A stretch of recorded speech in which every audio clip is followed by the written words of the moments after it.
Welcome to Blizzard Fire. We hope this video helps fire up your solution. In this video, I will explain how to make burgers on a griddle.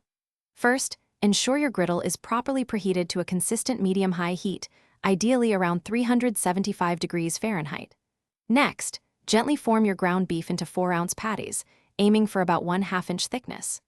Avoid pressing them too firmly.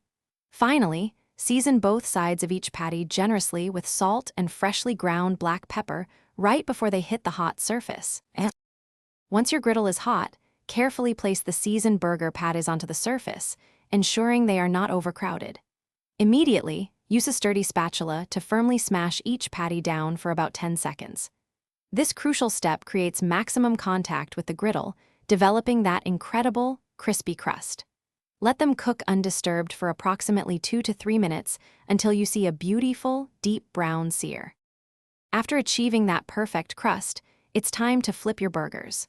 Only flip them once to maintain their juiciness and crust. As soon as they are flipped, quickly place a slice of your preferred cheese on top of each hot patty. For an ideal melt, add about 1 tablespoon of water to the griddle surface next to the burgers and immediately cover them with a dome or lid for about 30 seconds.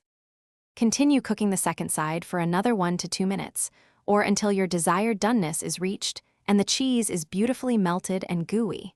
Carefully remove the finished burgers from the griddle and allow them to rest for just about 1 minute.